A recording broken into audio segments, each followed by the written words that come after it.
La verdad es que cuando pensaba y meditaba y pensaba, digo, ojalá hubiese un botón al cual poder pulsar y reiniciar el 2020, ¿verdad?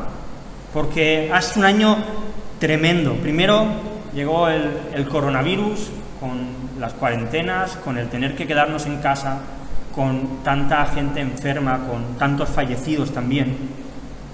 Y ha habido una afectación muy grande, pero la verdad sí es que el 2020 no solo se queda en esto. Australia al principio del año tuvo una cantidad de incendios brutales, bestiales, que arrasaron con mucha fauna y con mucha flora de allí. En Irán se estrelló un avión donde murieron 176 personas. Inundaciones en Indonesia, en Filipinas, un volcán que entra en erupción. En Estados Unidos, uno de los mejores jugadores de baloncesto, Kobe Bryant, en un accidente de helicóptero, fallece él con sus hijas y otro amigo suyo también con sus pequeños. África dice que han tenido una plaga de langostas como desde hace 25 años que no ocurría. Los disturbios que hemos visto recientemente con el Black Lives Matter, con la muerte de aquel hombre negro por parte de la policía. Esta misma semana la explosión en el Líbano, que ha acabado con la vida de 137 personas. Un 2020 para, si pudiésemos darle al botón, reiniciar todo y empezar de nuevo, ¿verdad? Está siendo un año complicado, a nivel global, ya no solo individual nuestro. Pero creo que aún así, nosotros que hoy estamos aquí, podemos estar contentos en parte porque podemos decir que Dios nos ha guardado, que el Señor ha estado con nosotros y que, aunque es verdad que tenemos nuestros problemas, nuestras circunstancias, nuestras situaciones, hay gente que está en una situación mucho peor que cada uno de nosotros. Y en esta mañana me gustaría ver una de esas situaciones que creo que son peores que las que tenemos nosotros, y la encontramos en la Biblia.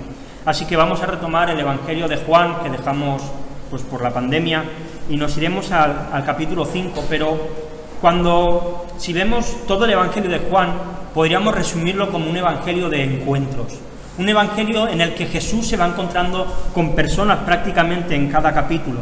Primero se encuentra con algunos de sus discípulos, a quienes les llama para que les sigan. Un poco más adelante se encuentra con aquellos cambistas que estaban en el templo haciendo negocios ilícitos. Jesús tira las mesas y purifica el templo. Luego se encuentra con la mujer samaritana, aquella mujer que había depositado su esperanza en las relaciones con otros hombres. Y Jesús le enseña que Él es la verdadera agua que ella necesita. Vimos también cómo Jesús fue a una boda donde los novios se quedaron sin vino. Cómo hubo un hombre, un noble, alguien importante, que su hijo estaba a punto de morir, y Jesús lo sana. Y en el capítulo 5, Jesús se encuentra con otro hombre necesitado. Y dice así el texto, leeremos de los versículos del 1 al 18. Dice: después de estas cosas, había una fiesta de los judíos, y subió Jesús a Jerusalén. Y hay en Jerusalén, cerca de la puerta de las ovejas, un estanque llamado en hebreo Betesda, el cual tiene 5 pórticos. En estos yacía una multitud de enfermos, ciegos, cojos y paralíticos, que esperaban el movimiento del agua, porque un ángel descendía de tiempo en tiempo al estanque y agitaba el agua. Y el que primero descendía al estanque después del movimiento del agua, quedaba sano de cualquier enfermedad que tuviese. Y había allí un hombre que hacía 38 años que estaba enfermo. Cuando Jesús lo vio acostado y supo que llevaba ya mucho tiempo así, le dijo: ¿quieres ser sano? Señor, le respondió el enfermo, no tengo quien me meta en el estanque cuando se agita el agua, y entre tanto que yo voy, otro desciende antes que yo. Y Jesús le dijo: levántate, toma tu lecho y anda. Y al instante aquel hombre fue sanado, y tomó su lecho y anduvo. Y era día de reposo aquel día. Entonces los judíos dijeron a aquel que había sido sanado: es día de reposo, no te es lícito llevar tu lecho. Él le respondió: el que me sanó, el mismo que me dijo, toma tu lecho y anda. Entonces le preguntaron: ¿quién es el que te dijo, toma tu lecho y anda? Y el que había sido sanado no sabía quién fuese, porque Jesús se había apartado de la gente que estaba en aquel lugar. Después le halló Jesús en el templo y le dijo: mira, has sido sanado, no peques más, para que no te venga alguna cosa peor. El hombre se fue y dio aviso a los judíos que Jesús era el que le había sanado. Y por esta causa los judíos perseguían a Jesús y procuraban matarle, porque hacía estas cosas en el día de reposo. Y Jesús le respondió: mi Padre hasta ahora trabaja y yo trabajo. Por esto los judíos aún más procuraban matarle, porque no solo quebrantaba el día de reposo, sino que también decía que era Dios que Dios era su propio Padre, haciéndose igual a Dios. Amén. Otro encuentro más, y en esta mañana, tarde aún no, en esta mañana, en este texto encontramos 3 encuentros diferentes. El primero es entre Jesús y un hombre que estaba enfermo. Y los versículos del 1 al 4 se nos narra que Jesús sube a Jerusalén en una de las fiestas. No está claro si es en la Pascua, si es en la de los tabernáculos, pero Jesús va como buen judío a celebrar las fiestas judías. Y cuando llega allí, llega a un lugar llamado Betesda, que literalmente, si lo tradujésemos al español, significa casa de misericordia. Y dice que en aquella casa de misericordia se juntaban los ciegos, se juntaban los cojos y los paralíticos, y muchos enfermos. Cualquiera que mirara aquella escena, la casa de misericordia se había convertido en un lugar de enfermedad y de tristeza, de gente desesperada, de gente desolada. Y ellos tenían una esperanza, porque se decía, y no hay demasiado acuerdo en si esto era una leyenda o era real, que había un ángel que bajaba a aquel estanco y que cuando movía el agua, el primer enfermo que iba era sanado. Así que todos los que estaban allí tenían su fe claramente depositada en esperar que bajase ese ángel y encontrar sanidad en el movimiento de las aguas. ¿Y cuántas veces no nos pasa a nosotros también algo parecido? Ninguno vamos a un estanque a ver si hay movimiento de agua. Pero ¿cuántas veces, en medio de los problemas, de la tristeza, de la enfermedad, estamos esperando que pasen cosas en lugar de ir a Jesús? En lugar de acercarnos a aquel que puede darnos todo más abundantemente, ni siquiera de lo que podemos pensar. ¿Cuántas veces nuestra fe y nuestra esperanza la ponemos en otras cosas diferentes a Jesús? Y creo que esto es algo que tenemos que meditar e intentar aplicar a nuestra vida. Sé que no es fácil, porque cuando vienen los problemas y vienen los agobios es difícil a veces mirar a Jesús, pero necesitamos hacerlo porque es bueno para nosotros. Y una de las maneras en que Dios nos ayuda a llevar estas cosas es la Iglesia. La Iglesia es la casa de misericordia. Es la casa donde Dios se mueve, donde sus hijos se juntan, y es el lugar perfecto donde puedes venir con tus problemas, con tus enfermedades, con tus situaciones difíciles y compartirlas. Necesitamos hacerlo porque Dios nos llama a sobrellevar las cargas los unos de los otros. Pero también tenemos que tener cuidado en no convertir la casa de misericordia en una casa de tristeza, en una casa de agobio. Podemos llevar las cargas, tenemos que compartirlas los unos de los otros, pero no dejemos que a veces nuestro espíritu de tristeza, de agobio, inunde nuestros cultos, inunde la congregación, sino que cuando vengamos, apoyémonos siempre y miremos siempre a Jesús. Cuando alguien te venga y te diga, mira, tengo este problema, tengo este otro, a veces no tenemos solución, la mayoría de veces, pero sí puedes decirle, mira, vamos a orar y vamos a acercarnos a Jesús. Podemos estar seguros de que Jesús nos escucha, que Él nos oye. Así que este hombre estaba en la casa de esperanza, en la casa de misericordia. Y se nos dice en los versículos del 5 al 7 que llevaba 38 años enfermo. De unido, 38 años enfermo. Yo me pongo mal una semana y me agobio. Y ya empiezo, Señor, ¿qué pasa? Que 38 años enfermo en la época de Jesús. Esto era un drama. No había seguridad social, no habían pagas del Estado, pues bueno, ya que no puedes, te ayudamos económicamente. Este hombre era una carga para su familia. Probablemente no estaría casado, no se nos dice, pero con una enfermedad así difícilmente el hombre era quien se encargaba de llevar el alimento a casa, así que realmente no podía aportar nada. Era un hombre sin esperanza. Un hombre que o ese ángel al caer en el agua él llegaba primero antes que otro, o solo le quedaba morirse, no tenía ninguna esperanza más que esta.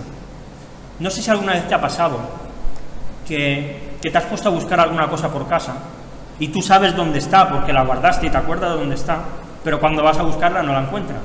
Yo creo que esto nos ha pasado a todos. Yo tengo una táctica y cuando me pasa eso le pregunto a mi mujer, que normalmente sabe dónde están las cosas mejor que yo.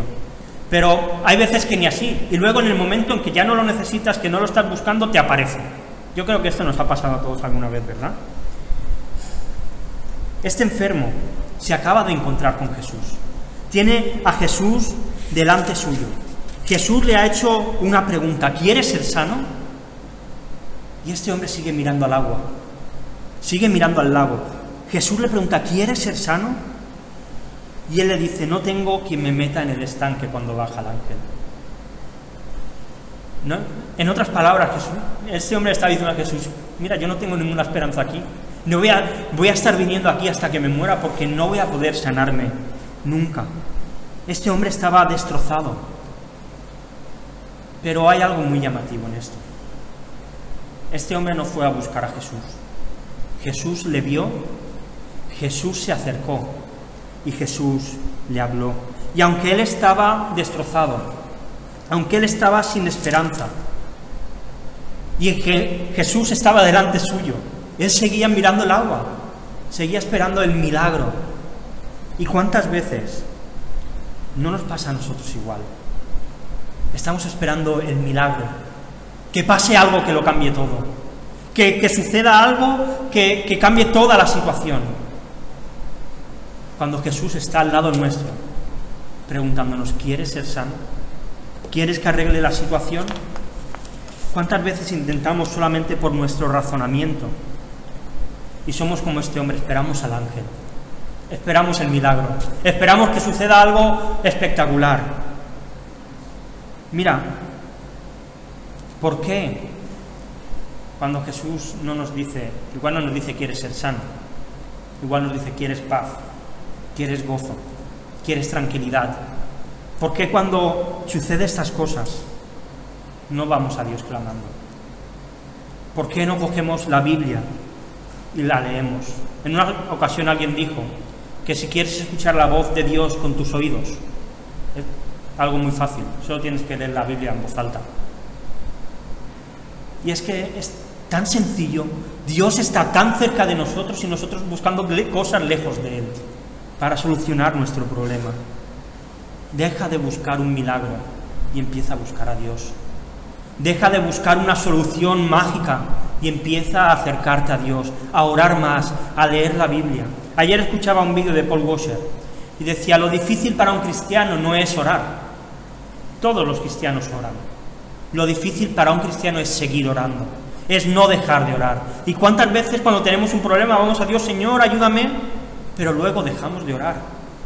Dios nos demanda intimidad. Dios nos demanda que estemos cerca de Él, que le busquemos. Cada uno de nosotros estábamos como este hombre, sin esperanza, pero Jesús nos vio. Jesús se acercó, Jesús nos habló y ocurrió el mayor milagro de todos. Nuestro espíritu volvió a nacer, nuestro espíritu cambió, nuestro corazón de piedra, como dice el profeta, cambió por uno de carne. Y ahora el Espíritu Santo es el que nos guía, el Espíritu Santo es el que habla a nuestros corazones, el Espíritu Santo es el que nos consuela, el que nos da paz, el que nos recuerda las palabras que Jesús dijo. Y hoy en día Jesús sigue preguntando: ¿quieres ser sano de tu pecado? Y si no lo conoces, no pierdas esta oportunidad. Responde que sí, ve arrepentido a Jesús y pon tu fe en Él. Y en el momento en que Jesús dijo las palabras que encontramos en el versículo 8, levántate, toma tu lecho y anda, nos dice el texto: y al instante, justo en ese momento, aquel hombre fue sanado y tomó su lecho y anduvo, y era día de reposo aquel día. 38 años sin poder caminar. 38 años diciéndole a sus piernas: camina, y sus piernas no caminaban. 38 años con los músculos atrofiados. ¿Has visto alguna vez a alguien que pasa unos meses en coma sin moverse? Luego sus músculos no valen, tiene que hacer rehabilitación para recuperarse. 38 años sin mover las piernas, sin hacer tratamientos de ningún tipo. 38 años a la espera que apareciese un ángel. 38 años de desilusiones, de desesperación. Pero de repente Jesús habla y todo cambia. Jesús abre su boca y toda la situación se convierte en diferente. La desilusión de tantos años se convierte en alegría. La mirada hacia el ángel esperando que llegara se torna hacia Jesús, hacia la cara amable de Cristo. Sus piernas, que nunca habían respondido durante 38 años a las órdenes del cerebro, de repente los dedos de los pies se empiezan a mover, la rodilla empieza a doblarse, los músculos atrofiados empiezan a coger fuerza. Sus piernas vuelven a tener fuerza para levantar el peso de este hombre. Y este hombre comienza a andar. Y lo único que fue necesario es que Jesús hablara. Es que Jesús abriese la boca. Y es que el verbo que actuó en el principio, en Génesis 1, creando todo lo que existe, los cielos, la tierra, las estrellas, la luna, el sol, las plantas, los animales, el ser humano, el que estaba allí creando todas las cosas, fue el que habló para que las piernas de aquel hombre volviesen a tener fuerza y volviesen a tener vida. Es la palabra de su poder la que tiene toda la autoridad en toda circunstancia, en toda situación. Pasaron 38 años, pero este hombre volvió a caminar. Pasaron 38 años de desesperación, pero este hombre volvió a tener esperanza.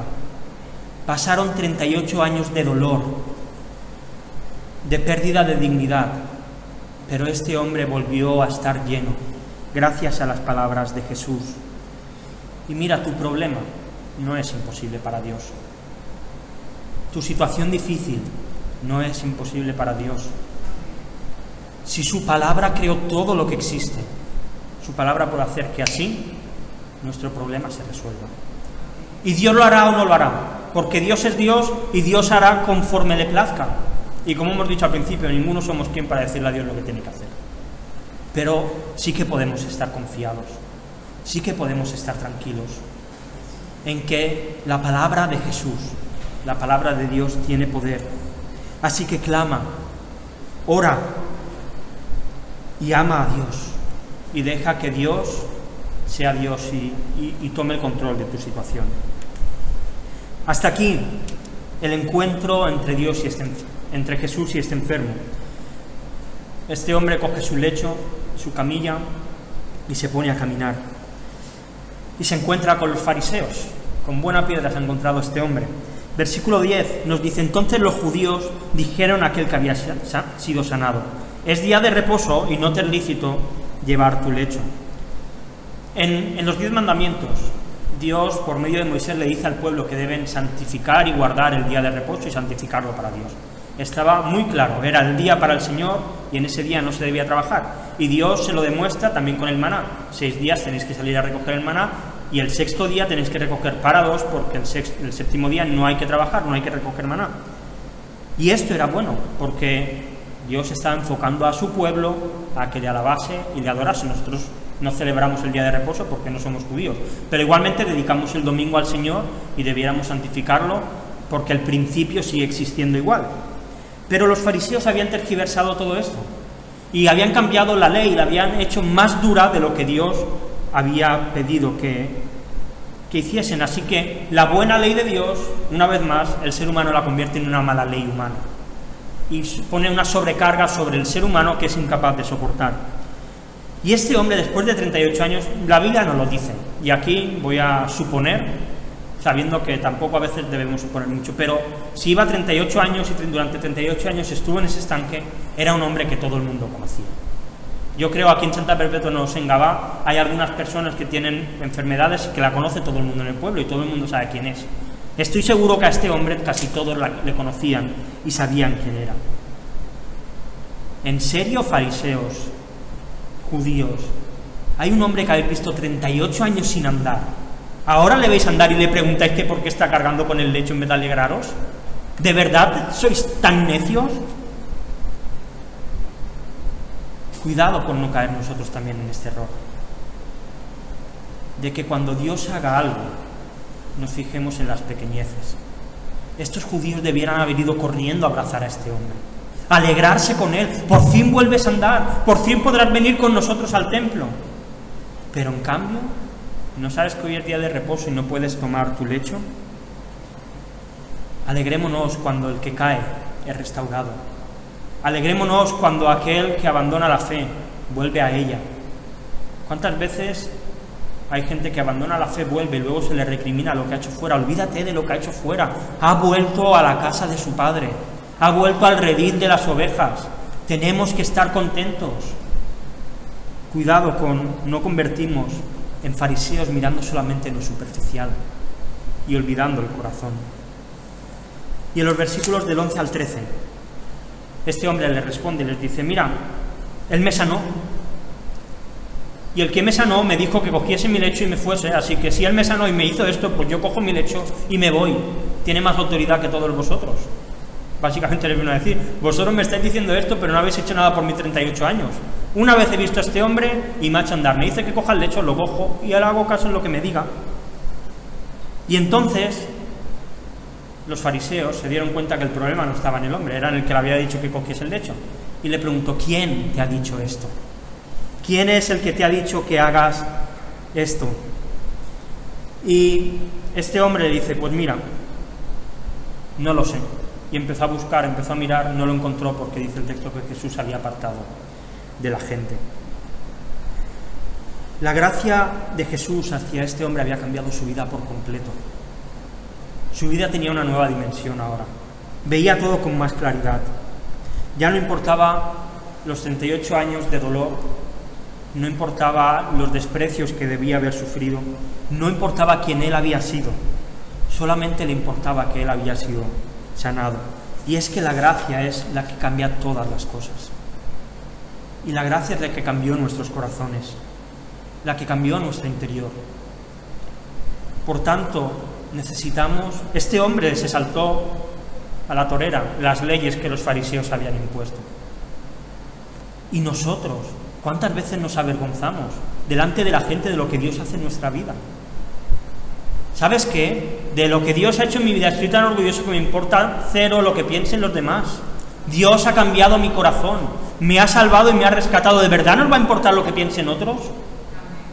Si Dios ha hecho algo tan grande en nosotros, si su gracia ha venido a nuestro corazón, ¿cuántas veces nos enfocamos tanto en lo que opinan los demás en lugar de lo que opina Dios? Que el Señor nos ayude a actuar también con esta misma gracia hacia los demás, a no actuar como estos fariseos. Y en el versículo 14 se nos cuenta que Jesús llega al templo y allí se encuentra este hombre. Vemos que este hombre tuvo una buena reacción. Lo primero que hizo fue ir al templo, seguramente para ofrecer alguna ofrenda, para poder, pues, de alguna manera glorificar y alabar a Dios. Y le dijo Jesús algo que es llamativo. Le dice: mira, has sido sanado, pero ahora vete y no peques más. Le dice: no sea que después te venga algo peor. Qué hermosas palabras, ¿verdad? No peques más. Vete, sigue la vida, pero no peques más. Y aquí vemos que este hombre no solamente recibió sanidad física, recibió una sanidad y un nuevo nacimiento espiritual. Y esto realmente es lo que importaba y lo que realmente iba a marcar la vida de este hombre. Ahora bien, a lo que Jesús le dice: no peques más. Aquí podemos hacernos una pregunta. Bueno, ¿eso quiere decir que el cristiano no peca nada? Porque entonces ninguno de nosotros podemos estar aquí, porque todos pecamos. ¿Puede un cristiano pecar? Sí, un cristiano puede pecar. ¿Quiere pecar un cristiano? No, un cristiano no quiere pecar. Lucha con todas sus fuerzas contra el pecado. ¿Puede un cristiano mentir? Sí, un cristiano puede mentir en algún momento, aunque no debiera, puede hacerlo. ¿Puede un cristiano vivir toda su vida mintiendo? De ninguna manera. Alguien que vive toda la vida mintiendo, es imposible que sea cristiano. ¿Puede un cristiano pasarse su vida entera pecando e indiferente ante esto? De ninguna manera. Aquel que ha sido rescatado por la sangre de Jesús no puede vivir impasible ante el pecado. ¿Puede un cristiano vivir triste toda su vida? Podemos pasar, como ya vimos la semana pasada con Ramón, podemos pasar depresiones, podemos pasar momentos de tristeza, Es normal, Dios ha dado sentimientos al ser humano y la tristeza es un sentimiento que Dios nos ha dado. Pero no podemos vivir toda la vida tristes. ¿Cómo vamos a decirle a otros que Jesús es maravilloso, que Jesús ha cambiado nuestra vida y vamos con la cara de tristeza siempre? ¿Podemos pasar tristeza? Claro que sí. ¿Podemos pasar por depresiones? Claro que sí. Pero aquel que ha conocido a Jesús, que ha experimentado el gozo de la salvación, no puede estar toda la vida agobiado, toda la vida triste. Y el ejemplo lo vemos en David, que clama a Dios y le dice: devuélveme el gozo de tu salvación. ¿Por qué? Porque estaba pasándolo mal, parecía que había perdido toda la esperanza. Pero la vida de David no fue siempre en declive. Llegó el momento en que Dios le volvió a revivir, le volvió a dar ese gozo y esa alegría. Así que la gracia apunta al corazón y nos transforma. Y por eso no permite que durante toda nuestra vida andemos de espalda a Dios. Y el que lo hace, la realidad es que nunca ha sido hijo de Dios. Y necesita arrepentirse, necesita a Jesús y que su corazón cambie. Así que hasta aquí hemos visto este encuentro entre los fariseos y este hombre que ha sido sanado. Y ahora vamos a ver el último encuentro que encontramos en los últimos versículos, el encuentro entre Jesús y los fariseos. Dice el versículo 15 y 16: el hombre se fue y dio aviso a los judíos que Jesús era el que le había sanado. Y por esta causa los judíos perseguían a Jesús y procuraban matarle, porque hacía estas cosas en el día de reposo. Buscaban matarle porque estaba sanando a personas en el día de reposo. Qué duro es esto. Mira, creo, y lo creo fielmente, y siempre intento ser así, al menos cuando predico y en mi vida: al pecado hay que llamarle por su nombre, y el pecado es pecado, y no debemos nunca encubrirlo ni decir que algo, bueno, esto si es pecado, porque Dios dice que es pecado y no hay nada que hablar. Pero cuidado con matar a la gracia de Dios. Y estos hombres estaban matando la gracia de Dios, porque estaban viendo a gente sanada y se seguían quedando con sus leyes, se seguían quedando con sus rituales. Y mira, podemos tener la iglesia en la que se predique la doctrina más sana de todas, ser los más rectos y los más perfectos en todo, pero si no tenemos gracia hacia los demás no vale de nada. Iglesia muerta. Si no tenemos gracia hacia los que se pierden, no vale de nada lo que hagamos aquí dentro. Los fariseos tenían mucho conocimiento de la ley. Intentaban cumplirla a rajatabla, pero veían a alguien que se sanaba y le llamaban la atención. Veían a alguien que estaba haciendo milagros y en vez de informarse y ver quién era, fueron a por él a intentar matarle. Que no nos pase eso a nosotros. No seamos asesinos de la gracia de Dios, sino todo lo contrario, administradores. Que la gracia de Dios que nosotros hemos experimentado se la podamos otorgar a otros. Y versículos 17 y 18, y ya con esto acabamos. Y Jesús le respondió: mi Padre hasta ahora trabaja y yo trabajo. Por esto los judíos aún más procuraban matarle, porque no solo quebrantaba el día de reposo, sino que también decía que Dios era su propio Padre, haciéndose igual a Dios. Alguno podría pensar: bueno, Jesús, hay cosas que te las podrías haber ahorrado.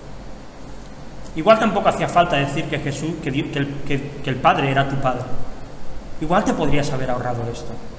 Estabas enfadándoles un poco, estabas atacando a su religión. Pero la realidad es que todo esto tenía que pasar, porque había un plan preparado desde antes de la fundación del mundo, en el cual el Hijo del Hombre tenía que sufrir mucho y morir a mano de los hombres, ser enterrado y resucitar al tercer día. Y Jesús estaba preparando el camino que tenía que transitar, un camino en el que iba a haber adversidad, un camino en el que le iban a perseguir. Y eso no hizo nunca que él dejase de dar testimonio de quién él era. Los judíos, en lugar de arrepentirse al tener al Hijo de Dios delante de ellos, decidieron ir a por él, a matarlo. Y Jesús finalmente acabó pasando por la muerte, para que los pecadores podamos tener esperanza, para que los que estábamos perdidos podamos tener una esperanza futura.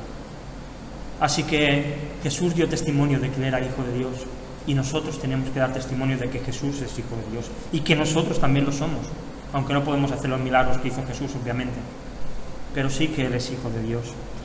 Acabo ya. Hemos visto en esta mañana a un hombre que no tenía esperanza, 38 años sin caminar, 38 años siendo una carga, 38 años de tristeza, de desolación, con una vida destrozada. Pero llega Jesús y lo cambia todo. Llega Jesús y la vida cambia. De momento hay luz, de momento hay esperanza. Y mira, si no te has encontrado con Jesús, hoy Jesús te ha visto, hoy Jesús se ha acercado y hoy Jesús te pregunta: ¿quieres ser sano de tu pecado? ¿Quieres ser sano de tu pecado o vas a seguir esperando a que baje el ángel, a que ocurra cierta cosa o que ocurra lo otro? Ve arrepentido a Jesús, pide perdón por tus pecados, cree que su muerte en la cruz es suficiente para salvarte y tendrás vida eterna asegurada. Pero si ya eres creyente, entonces no debemos olvidar las palabras de Jesús: no peques más, no peques más. Lucha contra tu pecado cada día de tu vida. El cristiano que no crece en santidad no es cristiano. Mira, alguien que se acaba de convertir, que empieza ahora el camino en las cosas de Dios, va a caer mucho y va a empezar a santificarse, va a empezar este proceso. Y es normal que caigan cosas que cristianos maduros no debieran caer. Y es normal. Nadie llega al cristianismo y todo cambia tan, que ya se vuelve totalmente santo. La santificación es un proceso en el que vamos trabajando, en el que nos caemos, nos levantamos, nos arrepentimos y seguimos y peleamos y luchamos y compartimos las cargas y nos esforzamos en la gracia que Dios nos ha dado para mantenernos limpios. Pero si llevas 10, 20, 30, 40, 60 años como cristiano y no has crecido en santidad, necesitas replantearte tu cristianismo. Perdóname que sea tan franco, necesitas replantearte si realmente eres cristiano. Quizá solamente te has descuidado, quizá eres como aquel hijo pródigo, aunque sigas viniendo a la iglesia, o quizá no lo sé, y estás allí en la pocilga con los cerdos. El cristiano llega a veces a la pocilga con los cerdos, pero no se revuelca en el barro. Se levanta y vuelve a la casa del Padre. Hay esperanza. No todo está perdido. Hay algunos que dicen que cuando hablamos mucho de pecado y confrontamos con el pecado nos falta gracia. Al contrario, hablamos de pecado para encontrarnos con la gracia de Dios, para ir directamente a Jesús arrepentidos y que Él nos restaure. Y por último, cuidado con ser un fariseo. Ellos tenían una buena intención, entre comillas, vamos a decir, amaban la ley de Dios, pero la habían tergiversado, la habían cambiado. La Biblia es nuestra guía. Al pecado hay que llamarle por su nombre, no podemos ser tibios con el pecado. No hay nada peor que una iglesia que coge el pecado y lo trata de cualquier manera y lo ignora. Creo que no es nuestro caso, así que podemos estar tranquilos. Pero cuidado con crear pecados que no son bíblicos y con no hablar sobre pecados que sí lo son. No sé si me explico bien. Cuidado con sobrecargarnos con cosas que no están en la Biblia, que las sacamos de nuestras ideas, y cuidado con aquello que está en la Biblia, y es claro, no darle importancia. No nos volvamos fariseos, sino que nos seamos personas llenas de gracia. Y cuando alguien caiga, restaurémosle. No vayamos diciéndole, ¿qué haces con tu lecho? Sino, qué bien, ¿qué te pasa? ¿Por qué estás ahora así? Alegrémonos con aquel que es restaurado. Vamos a orar. Señor, te damos muchas gracias por tu palabra, Señor, y gracias por este hombre que te pudo encontrar, Señor, que te pudo conocer y que nos enseña tanto de tu gracia, Dios. Y ayúdanos a no buscar el milagro, Señor, a no buscar que pase algo, sino a escuchar tu voz, Señor, cuando te acercas y a mirarte a ti. Gracias porque sabemos que tu palabra es suficiente y es poderosa para cambiar cualquier situación. Por eso te presentamos nuestros problemas, Señor, nuestras situaciones. Porque con una sola palabra tú la puedes cambiar, Señor. Y mientras no cambie, Señor, mientras sigamos igual, ayúdanos a tener nuestra mente fija en ti, Señor, nuestra mirada puesta en ti, en nuestro autor y consumador de nuestra fe. Y gracias, Señor, por tu palabra y porque podemos ser. Señor, si alguien no te conoce, revélate a su corazón y cambia su vida. Y ahora, Señor, queremos alabarte, queremos bendecirte, queremos glorificarte porque tú te lo mereces, Jesús.